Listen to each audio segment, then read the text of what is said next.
Olha, dezembro praticamente acabou, mas com o mês de dezembro sempre vem aquelas festas de fim de ano e aí a gente está falando em gastos. Amigo secreto, tem Black Friday, vem o 13º e você tem que colocar tudo isso ali na ponta do lápis.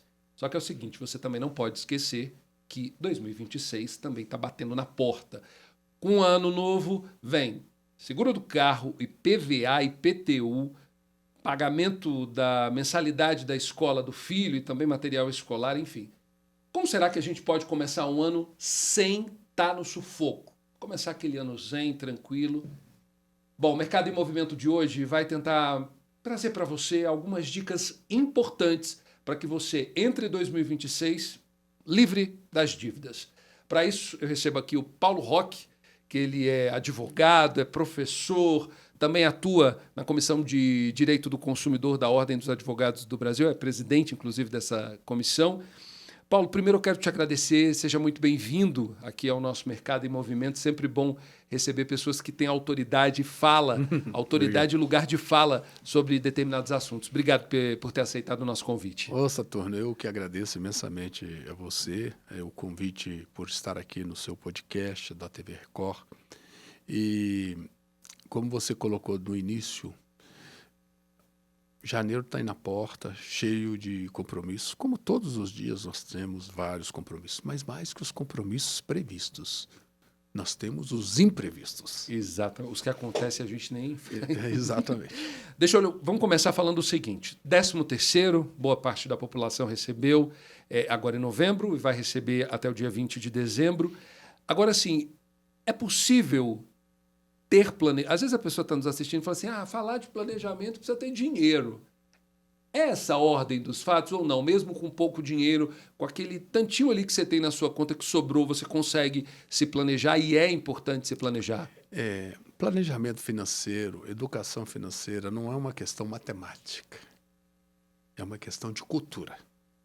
É como a pessoa está preparada para relacionar com os recursos, com o dinheiro, pouco ou muito que ela tem. Então, se ela já vem cuidando disso há um bom tempo, desde criança, ela já se preocupa com isso, pela própria formação que os pais lhe deram, ela já tem essa preocupação, você pode ter certeza. Ela, hoje, no mercado, é uma pessoa muito mais poderosa. Nós estamos falando de poder. Ela é muito mais poderosa que aquela pessoa que simplesmente, mesmo ganhando muito, não tem um centavo na poupança, não tem uma economia e, pelo contrário, ela tem dívidas. Então, neste caso, não é quanto eu ganho. Isso significa que quem ganha pouco não pode ter uma reserva? Significa que só as pessoas que ganham muito podem ter uma reserva? E quantas pessoas que ganham muito, que não têm reserva nenhuma, estão endividadas? Então, a questão não é de ganhar muito ou ganhar pouco. É certo que a pessoa que ganha pouco, ela pode ter mais dificuldades para poupar. Mas se ela tem a cultura, a experiência mostra e o dia a dia mostra que ela vai conseguir ter uma vida mais segura com planejamento, que ela vai racionalizar a maneira como ela vai gastar o que ela recebe. Ela tem a fonte dela de renda, tem um salário. Regra número 1, que a pessoa não tem que preocupar agora que ela está ganhando 13º. Se ela já vem sem essa cultura, a tendência é ela torrar o 13º. E a tristeza que eu vejo nas pesquisas é que a maioria está dizendo que vai usar o 13º para pagar dívidas. Que bom que ela está usando para pagar dívidas. Mas um pequeno percentual, muito pequeno, diz que vai usar para poupar, para guardar esse dinheiro. O ideal é que a grande maioria, como o 13º, não é um dinheiro que você recebe todo mês, Sim. Ele tinha que estar fora do seu gasto. Seu radar de do seu radar de despesas, gasto. né? Então, o ideal mesmo é que ele, boa parte dele, ou todo, se não todo ele, mas uma parte considerável dele, fosse destinada a uma reserva sua. Mas o que mostram as pesquisas é o contrário. Só uma pequena parcela, 6, 7%, vai usar isso para fazer uma reserva. Agora, deixa eu lhe perguntar uma coisa. Quando a gente está falando desse gasto desenfreado, Você, antes de a gente começar, você me falou uma pesquisa interessantíssima dos Estados Unidos que de cada 10 compras, você efetivaria apenas uma se tirasse o lado emocional, o impulso, né? De cada 10 você fala assim, cara, eu só compraria aquela. A gente está falando de pessoas que realmente não são programadas. O brasileiro ele não é programado para ter essa poupança e acreditar numa conquista mais a longo prazo do que uma conquista muito rápida. Eu vejo que nós já tivemos mais uma cultura de poupança. Nós estamos perdendo essa cultura de poupança. Mas por que você perde não só aqui, mas no mundo inteiro? Porque o mercado quer você consumindo. Quando que o mercado ganha? É quando você compra, é quando você consome. Então, o mercado ele vai te dar inúmeros atrativos para você sempre consumir e usar a sua reserva ou nem ter reserva. Que o mercado ele é tão inteligente que ele faz o seguinte, mesmo sem dinheiro você consegue comprar. Mas como? O que é o cartão de crédito? Esses dias me chegou uma pessoa, ela ganha 4 mil por mês e tem 3 cartões de crédito. Somando todos os limites que ela tem 20 mil reais para gastar mensalmente. Então, é o seguinte, mesmo que você não tenha dinheiro, eu te dou recurso para você gastar. Então, o mercado quer você consumir. Só que essa pessoa lá na frente é uma dessas aí endividadas. 78% da população brasileira está endividada e a maioria, sobretudo, no cartão de crédito. Então, é mais do que isso, é uma cultura. É para saber lidar com o poder do mercado. Você tem que dar o poder ao consumidor. O poder ao consumidor. Qual que é o poder que ele precisa? Ver que ele não pode gastar tudo que ele recebe. Ele saber que lá na frente ele pode ter imprevisto de saúde, de desemprego, de perda de renda. Então, como é que ele vai estar nesse momento? Se ele fez uma reserva, ele tem um combustível, ele tem uma gordura para enfrentar o que nós chamamos de um período de entre-safra. Tem lenha para queimar, Tem né, Paulo? lenha para queimar. Agora, se ele não tem nada, aí não tem como é que ele vai ficar? Então, veja, é uma questão de cultura para lidar contra as forças poderosas do mercado. Sabe o povo que mais poupa no mundo? Sabe qual Quem seria o povo que mais poupa no mundo? Você imagina? Se eu faço ideia... Não é o americano. Não, esse, é o americano. aliás, ele O americano é o que mais gasta, né? O que mais consumo e o capitalismo está todinho ali. É um país extremamente... Japão? O Japão. Japão. O país extremamente capitalista. Os japoneses, eles são... Porque porretas, passaram né? pelas dores e pela escassez da Segunda Guerra. Sim. Então, o japonês poupa muito. O índice de poupança do japonês é um índice muito elevado. Porque ele aprendeu, ele viveu com incerteza o tempo todo. Aí você realmente coloca no alto aquilo que você falou, né? De cultura. De cultura. Você está vendo de uma cultura de escassez e, de repente, você tem que se adaptar àquilo. Exato. Nós estamos agora na parte teórica. Agora eu quero te desafiar a fazer o seguinte. Para quem está nos assistindo, para a nossa audiência, eu queria que você pontuasse para a gente pelo menos 3 caminhos que a pessoa que está nos assistindo ela precisa tomar agora na entrada de 2026 para que ela possa ficar um pouquinho livre das dívidas. Então, vamos imaginar, até aqui ela errou. Até aqui ela falou assim, olha, eu estou vendo aqui o bate-papo de vocês, estou fazendo tudo errado. Então, vamos imaginar. Negócio de cultura, você não tem cultura, eu gasto mesmo. 3 pontos que a pessoa pode fazer para falar assim, vou entrar 2026 bem. Regra de ouro do poder do consumidor. Não gaste tudo que ganhe. Essa é a regra de ouro. Então, seu salário, não gaste tudo que você ganha. É o seu aluguel, você vive de aluguel, não gaste todo o aluguel que você ganha. Você tem uma empresa, uma pequena empresa, uma loja, não gaste tudo que ela te dá de lucro por mês. Reserva uma parte. Pode começar com 5%, 10%. E todo mês tenha como se você não tivesse aquele dinheiro. E aquele dinheiro imediatamente, mal caiu na sua conta, já dispara ele para uma reserva.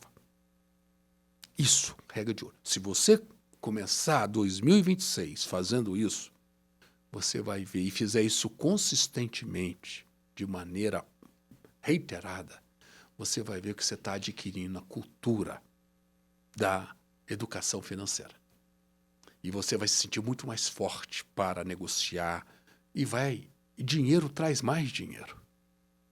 Imagina uma pessoa que não tem o dinheiro para comprar algo à vista. Ela vai comprar, mas vai comprar para ela. Vai pagar o quê?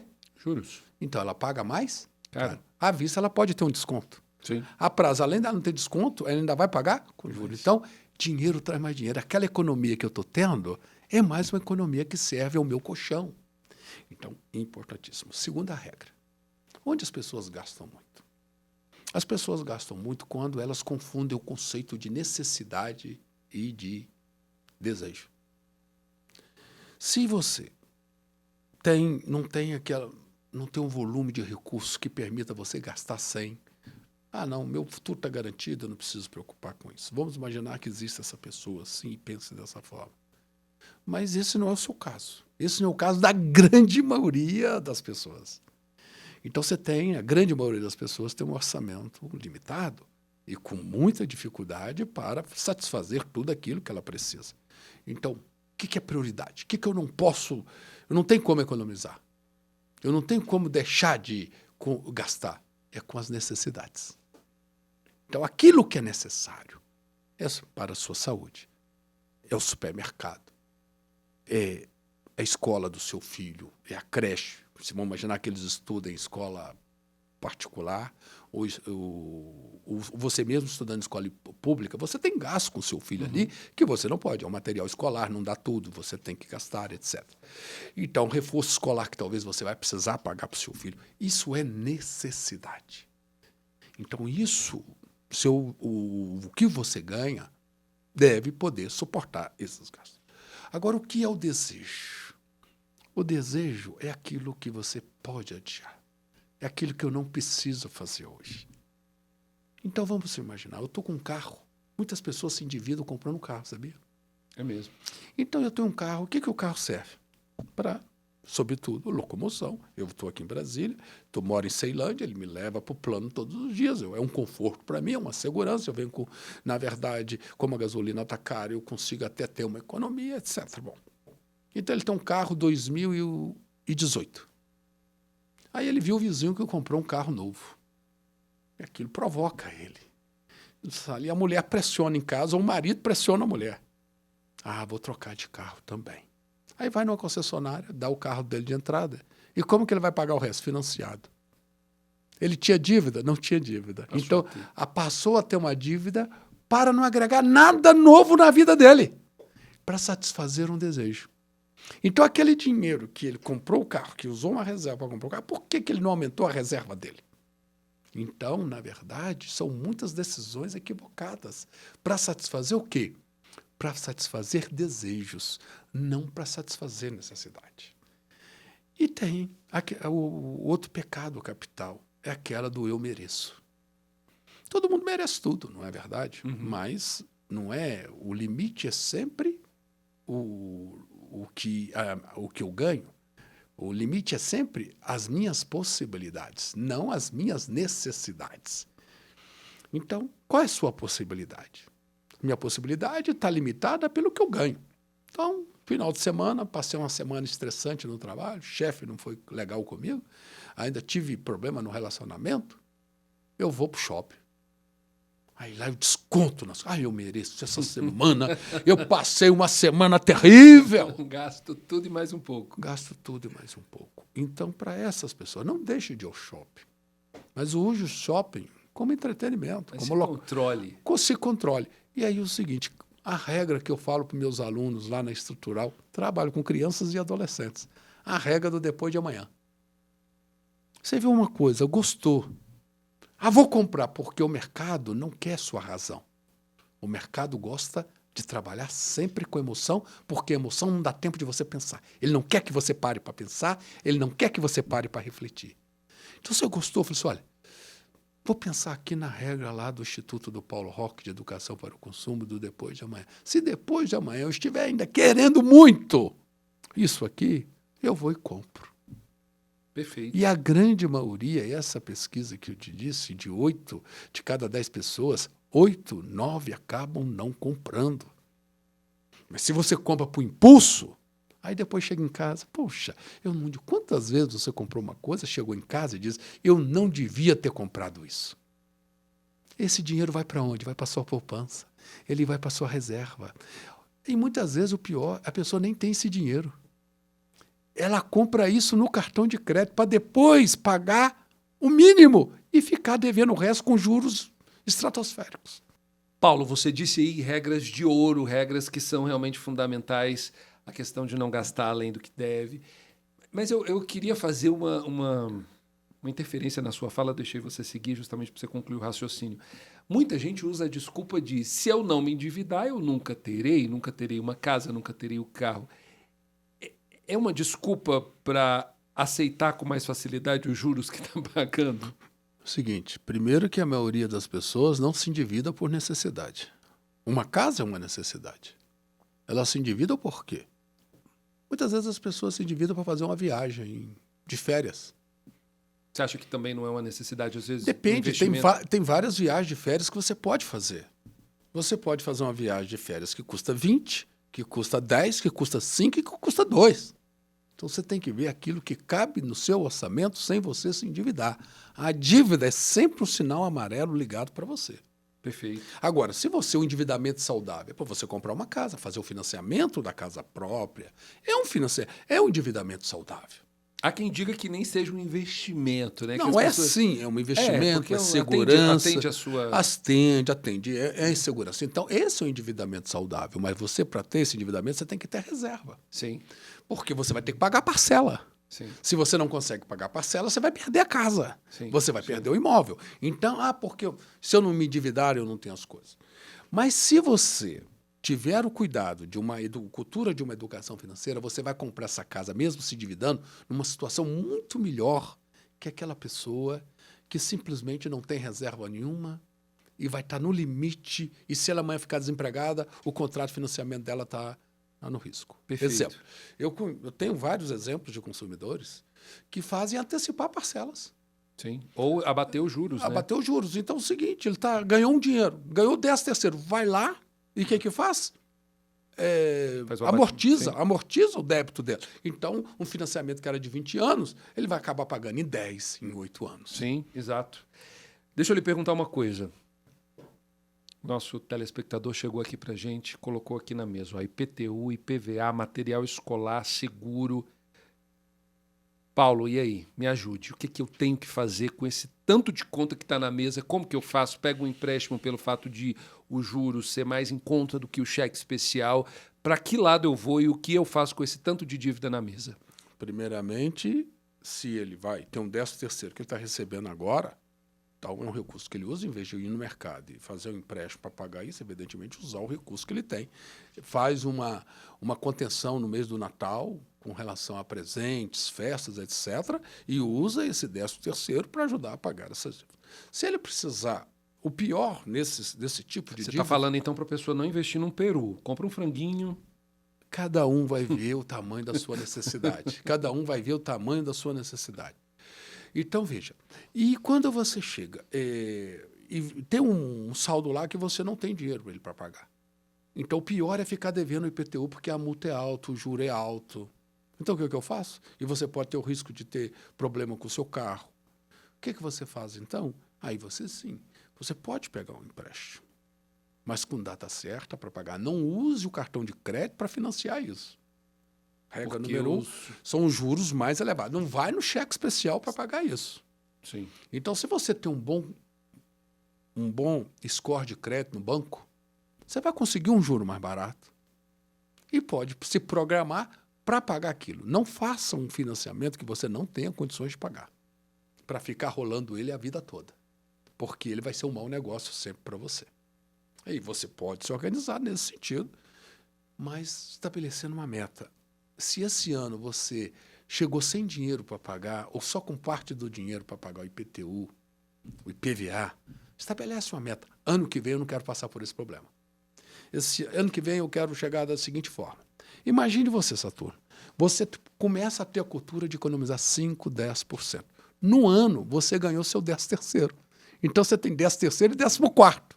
Concorda? Claro. Se você economizar 10% por mês, no final do ano, você vai ter muito mais que um 13º. Sim. Então, eu tenho uma reserva aqui que eu posso usar. Então, não é agora, é planejar lá atrás, com a cultura da poupança. Uma coisa, no ano a gente tem meses que são mais críticos, né? A gente fala de meses que, teoricamente, eles saem mais caro para o nosso bolso. A gente conseguiria fazer uma relação para quem está nos assistindo, quais os meses que as pessoas precisam ter mais atenção? A gente está falando, claro, o seguro do carro depende muito do mês que foi feito o contrato, enfim, mas PVA, existem meses que são mais críticos, Paulo? Pelo comércio, quais os meses que as pessoas mais gastam? Dia das Mães. Sabia? Que depois, Páscoa? Vamos para Páscoa? Depois do Natal. Sabia Não que é é o dia, Páscoa? não, sabia que depois do Natal é o Dia das Mães que as pessoas mais gastam? É mesmo, não sabia. Então você tem o Dia das Mães, você tem os dias dos pais, você tem o Dia dos Namorados. Então, e você tem o Dia das Crianças. Então tradicionalmente, são os picos de comércio. Então, vamos usar os picos de comércio para saber. Esse mês eu vou ter que ter. E com relação a quem está em escola particular, no início do ano tem sempre esses gastos. PTU, matrícula do filho na escola, etc. Mas, você sabendo disso, você pode estabelecer já essa reserva. Mês tal, talvez eu vou ter que fazer uma reserva maior, porque em outubro eu vou ter um curso maior. Meu filho vai fazer um curso fora, necessidade. Então, eu vou ter que conter agora para que eu possa dar uma reserva ao meu filho para bancar o curso dele fora e para também ele ter o custeio dele lá fora. Então, é tudo com o que você vai fazer na frente. Mas o planejamento, ele naturalmente, ele tem que ser feito com razoável antecedência. Não fica, pior que pode acontecer no mercado é ficar tomando decisões assodadas. Você pode fazer um curso para o filho e falar, mas tem que ser agora. Pô, por que não planejou isso antes? Sim. Então, mesmo na necessidade, o planejamento te ajuda a ter decisões mais racionais. Agora, as pessoas me perguntam o seguinte, eu só poupo botando dinheiro na conta? Sim, e aí eu tenho o seguinte, dos juros que remuneram esse dinheiro na conta. Então, é uma outra questão que eu quero colocar para vocês. É isso que eu queria te perguntar também, porque nem sempre a poupança ela é uma... Enfim, quando você começa a poupar, as pessoas falam, não bota na poupança que não rende muita coisa. E essa resposta, essa pergunta que você fez, eu só poupo quando eu economizo dinheiro, era a pergunta que eu queria te fazer. É isso? É nesse caminho mesmo ou está equivocado? Não, você não só poupa quando economiza dinheiro, você poupa quando toma decisões importantes. Em vários momentos do consumo. Me dê um exemplo. Você vai fazer uma pequena reforma na sua casa. Então, vamos imaginar, você pegou, começou, foi fazer a reforma. Aí o arquiteto te deu lá uma lista de bens que você tem que comprar para a reforma, etc. Quase sempre é um apartamento novo na lista. Caro. Então, primeira coisa, tem um orçamento e comece a pesquisar. Ao fazer a pesquisa, você vai ver que há diferenças de preço no mercado. Gritante. Gritante. E muita gente compra no primeiro, no segundo. E quer comprar agora. Vá, negocie, perca tempo, porque esse tempo é dinheiro para você. Não tem problema. Quanto talvez você vai ganhar 2 mil? Olha o importante, vai trabalhar para ganhar 2 mil. Se você ganhar 2 mil numa compra, é muita coisa, concorda? Muito, sim. Então sim. você economiza sem precisar guardar um dinheiro. Então daí você pode fazer uma marcenaria. Te apresentou 5 mil, 10 mil na marcenaria. Você pode fazer essa marcenaria por 6 mil. Ah, mas ficou mesmo assim, cara. Então vamos mexer aqui no material e vamos trazê-las para dentro do meu orçamento. Então ficou em 4.500. Você pode... E outra coisa que as pessoas têm vergonha hoje, sabia? Eu sou filho de pequenos agricultores no interior de Minas Gerais. E eu sempre vi meu pai negociar o café na lojinha que ele tinha. Eu sempre vi. O desconto é algo natural no interior de Minas. As pessoas em Minas, aliás, no interior, pedem muito desconto em tudo. Então, por que as pessoas não pedem o desconto? Ah, certo, você tem uma loja de departamentos, os preços ali são tabelados, etc. É difícil. Você não vai pedir desconto no McDonald's, no Girafa. Você não vai pedir desconto ali. Até porque não tem funcionário lá, não tem condições de te dar o desconto. Isso, né? Não tem poder para isso. Agora, você está negociando uma reforma de sua casa, você pode pedir desconto sim. Por que você não pode pedir desconto? Claro. E na grande maioria das vezes, essas lojas dão desconto. Olha a economia. Quase sempre elas estão esperando já o consumidor para pedir, né? Exatamente, mas as pessoas têm vergonha com isso. Pessoas, nossa, fulano pede tanto desconto que eu tenho até vergonha quando eu estou perto dele. Mas eu já perguntei, você alguma vez pediu desconto? Eu não peço desconto. Mas por que você não pede? Seu dinheiro é tão fácil assim? Então, essa cultura do desconto, o próprio mercado trabalha como se fosse feia para nós. É feio, o que é feio é ficar devendo. Sim. O que é feio é não fazer uma reserva. Então, eu poupo sem colocar dinheiro no banco dessa forma. Imagina, no final eu fiz uma reforma que o arquiteto falou que eu ia gastar 25 mil e no final eu gastei 15 mil. Olha, 10 mil. Já dá pra você 10 mil que eu não precisei trabalhar para ganhar. Quer dizer, fiz uma reforma que vai me atender basicamente do mesmo jeito. Então, primeiro, comparar orçamento e depois negociar. Mas para isso precisa ter tempo. Quando você tem tempo para olhar essas coisas, você tem amor ao seu dinheiro. Você tem respeito pelo seu dinheiro. Agora vamos chegar à questão do juro na poupança. As pessoas sempre falam, Paulo, mas onde eu aplico o meu dinheiro? É fundo de renda fixa, tesouro? Direto, etc. Primeiramente, primeira dica que eu dou para todo mundo, não aplique se o fundo garantidor não garante. Você não tem o FGV, né? O FGC, FGC, é perdão. o Fundo Garantidor de Isso. Crédito. E o Fundo Garantidor de Crédito garante até 250 mil. Até para informar nossa audiência, esse fundo ele é importante porque ele é uma garantia dada pelo Banco Central de que se Não, houver é pelos bancos. pelos não é pelo bancos, banco, né? não é Banco Central, não. Não é Os Banco bancos Central. que depositam o dinheiro mensal para garantir. Garantem Então, que nessa não vai crise ter- aí do Banco Master aí, certo, é o Fundo Garantidor. Mas o Fundo Garantidor, ele não garante tudo. Ele não garante, por exemplo, tesouro. Ele não garante tesouro. Ele não garante certificados de recebíveis do agronegócio, certificado de recebíveis imobiliário, fundo de ações. Ah, mas às vezes o gerente chega, isso aqui está pagando muito mais, está pagando o dobro da poupança. E aí vai a pessoa, não, eu quero ganhar o dobro. Mas se amanhã aquele fundo ficar insolvente, você não recebe nada. Na sua poupança é 1.000, mas você recebe de volta. Porque é garantido. Então, primeiramente, nós estamos falando de pequenos investimentos, pequenas poupanças. Mas o grande salto não é quanto eu ganho de juro. Vamos imaginar que você conseguiu, com muito sacrifício, colocar 10 mil reais na aplicação, garantida pelo fundo garantidor. E ali na poupança ela vai te dar 0,6% ao mês. Então, deu, na verdade, R$600 por mês. Puxa vida, mas no outro aqui dá 1.000. A diferença das 60, não, dá R$100 por mês. É uma diferença assim, gritante. Veja, eu não pediria que o consumidor prestasse muita atenção nisso. Primeiro, o grande valor é os 10 mil que ele poupou. Porque para ele ganhar 10 mil de juros vai demorar muito. Então, toda vez que ele poupa, ele diz, poxa, isso aqui vale muito mais que juro. Porque é o que eu estou guardando do meu patrimônio, isso amanhã pode usar para investimento, eu posso usar para o imprevisto. Então, por isso que não é questão matemática, a questão da educação financeira. E muitas vezes as pessoas falam, não, você tem que aplicar aqui. Mas ganhou, na verdade, R$20 a mais. Isso não vai resolver o problema dela.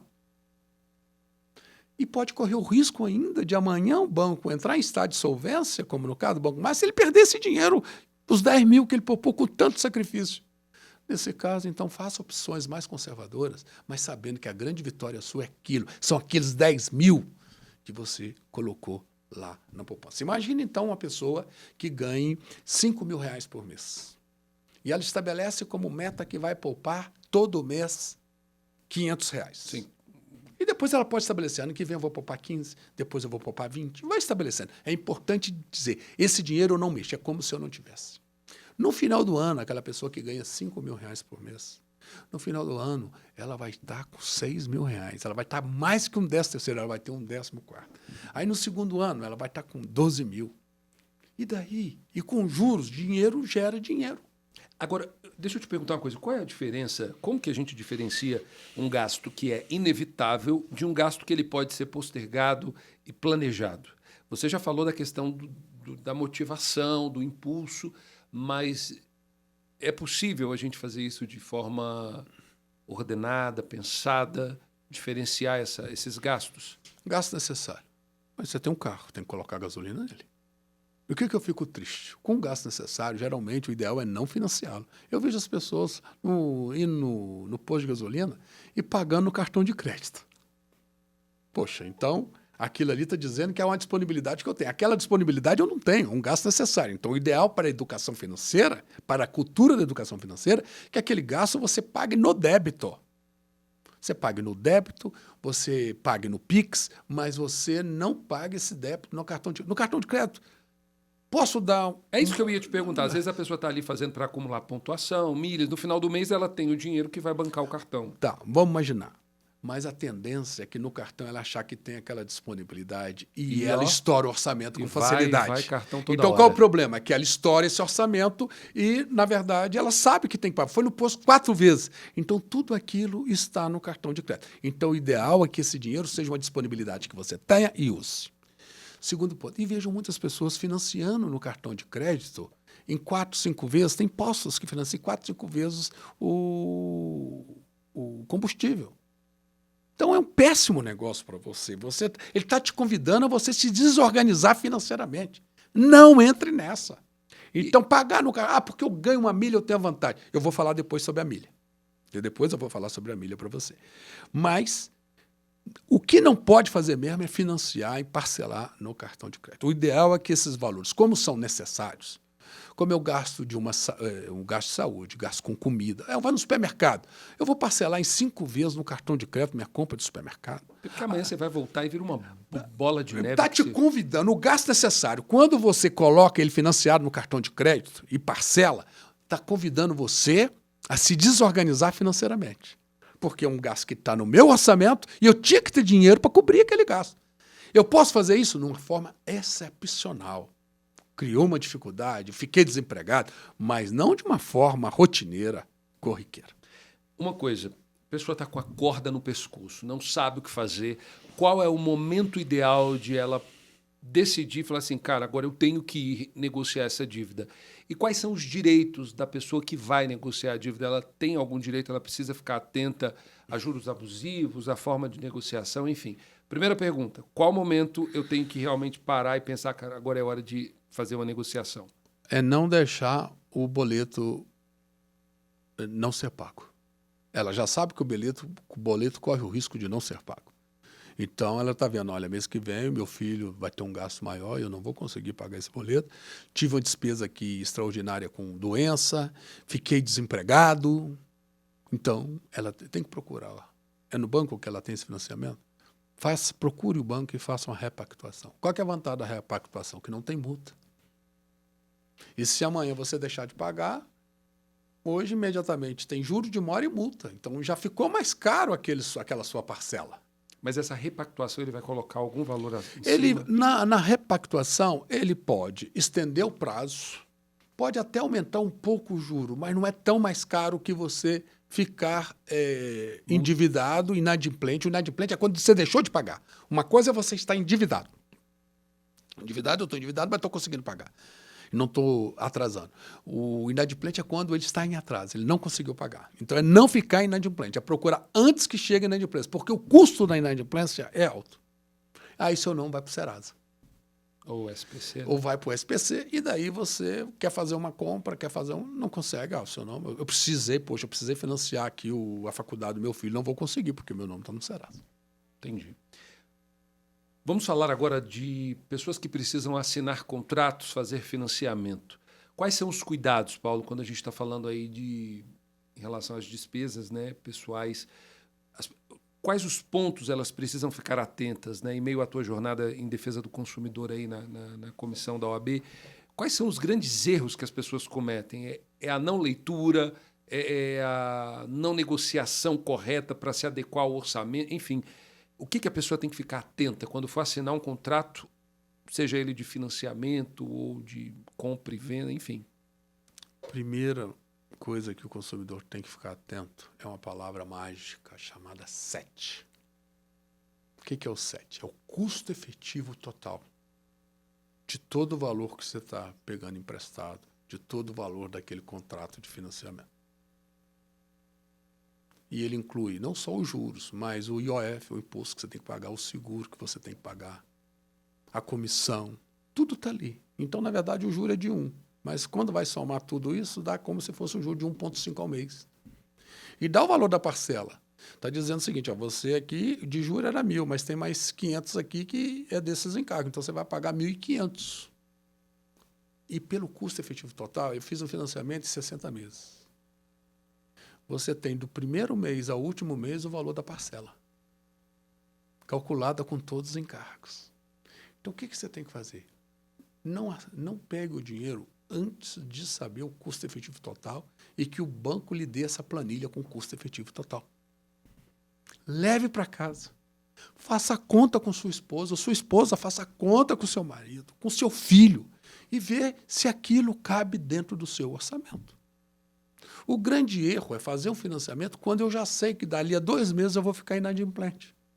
Comprei um carro e vou ficar inadimplente. Quantas pessoas compram um carro e dali a 2 meses não consegue pagar, dali a 3 meses não consegue pagar, ou dali a 1 ano não conseguiu pagar? O que é que faz? O carro vai ser apreendido. Amanhã, pela regra do empréstimo, sabe como é que funciona? Você perde o carro e você acha que a dívida acaba? Você ainda continua devendo o resto da dívida. Sabia disso? Sim, mediante das decisões que estão saindo agora. Não, diante da lei da alienação fiduciária. Sim. Que esses carros são financiados com a cláusula de alienação fiduciária, onde o carro é apenas garantia. Você tem que me pagar o empréstimo. Que você fez, né? E junto com juros. Então, nesse caso, faça conta, não tome decisão assodada. É aquele caso que nós citamos no início aqui. Meu carro é 2018. Eu vou comprar um novo carro com alienação fiduciária, vou dar esse meu em entrada. E, poxa, eu vou pegar uma parcela, eu ganho 4.000. Essa parcela é de 1.000.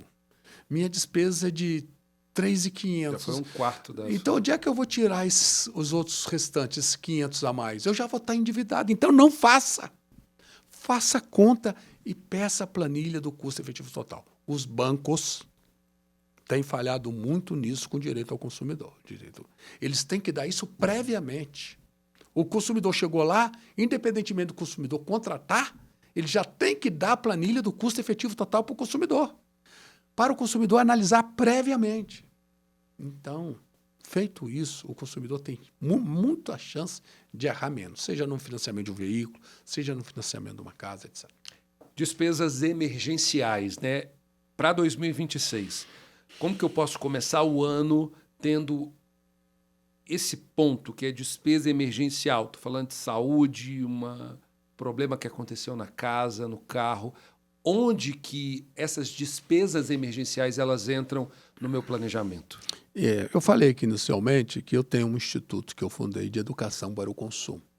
Esse do instituto, ele trata não só de educação financeira, ele trata também de educação relacionada ao uso de mídias sociais, relacionada às apostas online, tudo aquilo que diz respeito aos atos de consumo, um consumo educado. Um consumo educado é um consumo poderoso, porque não é o mercado que dita o que o consumidor vai fazer, é o consumidor que dita o que eu quero e que o mercado adapte às minhas necessidades, àquilo que eu realmente pretendo fazer. Então, nesse contexto, o consumidor, quando ele vai fazer qualquer dívida, a primeira coisa que ele precisa fazer é o quê? Ele precisa fazer uma conta. Ele tem uma despesa emergencial, como você colocou.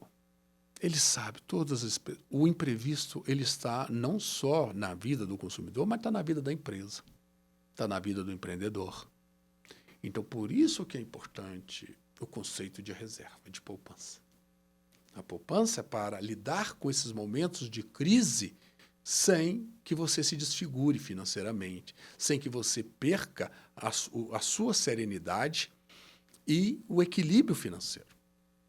Se você chegou nesse momento com imprevisto e você consegue ter uma reserva, você vai lidar com ele de uma maneira muito mais racional e protetiva para você mesmo, que aquela pessoa que chegou nesse momento ganha o mesmo que você. São 2 pessoas que trabalham no mesmo lugar, ganham o mesmo. Só que um tem uma reserva de R$20.000. E o outro tem um filho, o outro também tem um filho. Só que esse outro não tem reserva nenhuma, ele tem a dívida. Então, nesse momento, imagina, quem vai estar numa posição melhor para lidar com essa situação de crise? Aquele que fez a reserva. Sim. Então, a reserva ela deve existir para isso também. Se não existirem as contingências, os imprevistos, ótimo! Amanhã aquilo ali pode virar uma casa, aquilo ali amanhã pode virar uma reforma da sua casa, aquilo ali pode virar amanhã a compra de um novo lote, pode virar um investimento. Então, a reserva está sempre ali. Só uma dúvida, não é só também juntar por juntar, ou qual conselho você dá? Às vezes a pessoa não tem um projeto a curto prazo, ou a médio, a longo prazo. deixa ali quieto. Uma hora vai aparecer essa demanda. Todos nós vamos envelhecer. A renda que temos hoje, amanhã podemos não ter. Pode haver aí a necessidade de você ter que ajudar a recorrer a alguém da sua família. Então é o seguinte, a poupança é sempre necessária. É sempre um poder do consumidor.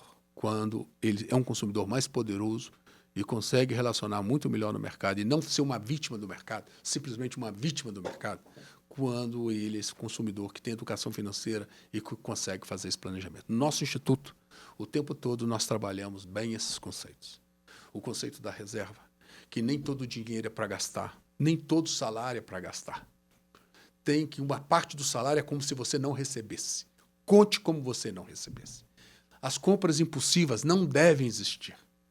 Ah, mas o apelo do marketing é muito forte. Então, enfrente o apelo do marketing com reflexão. Seja forte. Seja forte. Seguinte, me dá um prazo até depois de amanhã. O marketing vai estar mais fraco e você vai estar mais forte. Exato. E na grande maioria das vezes você não vai comprar aquilo, depois vai se arrepender porque está endividado. Entenda que não é o consumo que te faz feliz. Nós vivemos numa sociedade onde as pessoas acham que consumir, e o mercado quer que você Até consuma. porque você sabe que depois que você compra, parece que aquela vontade, né, ela se esvai, né, ela vai embora. Não é o consumo que te faz feliz, porque não é o dinheiro que faz também feliz as pessoas. Quantas pessoas são milionárias e vivem com antidepressivos, vivem com remédio controlado? Então não é o dinheiro que faz uma pessoa feliz. Então não é o consumo também que vai fazer essa pessoa feliz. Sim. O que vai fazê-la feliz são valores. Valores que ela tem com os filhos, na relação da família, com seus amigos. Isso vai fazê-la íntegra. Não é quanto eu gasto. Perfeito. Chegamos a 2026 com uma tecnologia avançadíssima, né? Nós temos aí muito aplicativos, planilhas, algo que antigamente, há uns 10, 12 anos, a gente não imaginava, não tinha pelo menos essa percepção de que se você coloca os seus gastos, ele já faz um planejamento mensal e tudo. Eu queria que você indicasse para a gente o que é melhor fazer. É uma anotação simples no papel? É um aplicativo da internet? Ou faça alguma coisa porque é importante fazer, anotar, ter tudo planilhado? Tem vários consumidores, tem consumidor de todo tipo. Tem aquele consumidor muito detalhista que bota tudo na planilha, saiu do supermercado, já bota na planilha, tem um aplicativo ali, tem vários. Tentei fazer isso uma vez, Paulo. Mas não, dá um trabalho, é uma burocracia. Pelo amor de Deus, você anota, você começa a deixar as notinhas ali, aí quando você vê já está empilhado, desiste. A vida não é para ficar chato assim. Né? Então é o seguinte, mas tem consumidor que faz isso, saiu do supermercado, faz, etc. Marido e mulher, etc. Já vi vários. Tem aquele que é que eu acredito mais. Você não tem tantos itens de despesa assim. Você não é um hospital que tem 1000 itens, ou supermercado, 300 mil itens de compras. Então você não precisa de uma planilha propriamente. Mas você tem que saber quais são seus gastos mensais. Você não precisa de muita mágica, de muita reflexão para saber quais são seus gastos mensais. Você tem um aluguel? Então está o aluguel ali, é uma necessidade. Você tem a mensalidade do seu filho? Está ali. Você tem a conta de água, de luz? São necessidades. Então, qual o valor que eu gasto médio por mês? E mesmo na necessidade dá para eu economizar.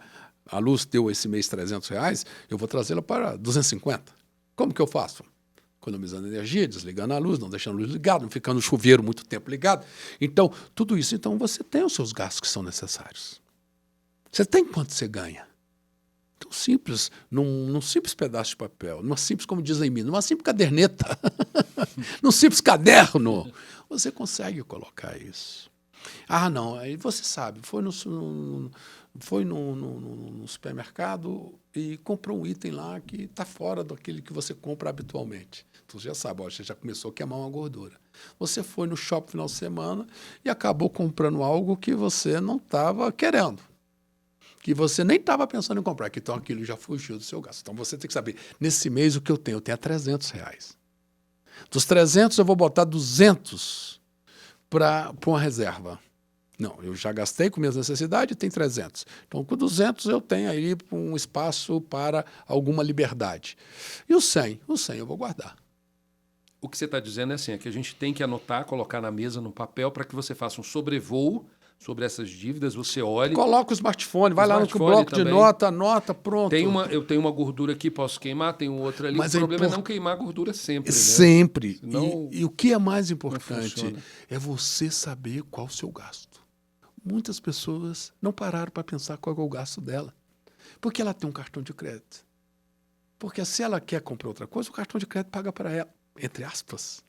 E a conta vem cara depois. Você acha que muito servidor público que tem uma carreira mais estável, né? Porque você teve falando aí, hoje você tem um emprego, amanhã não tem. No caso de servidores públicos, boa parte tem, né, essa estabilidade financeira e tudo.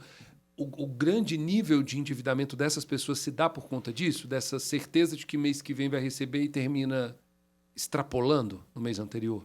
Eu não tenho dúvida. Essas pessoas não têm medo de boleto, aí que está o perigo. Você acha que tem que ter medo? Tem que ter medo do boleto.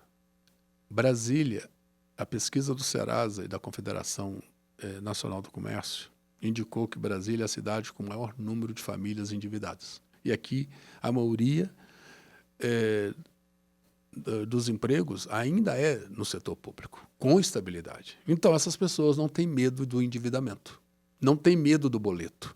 Só que essas pessoas estão com baixíssima margem para poder gastar no mês.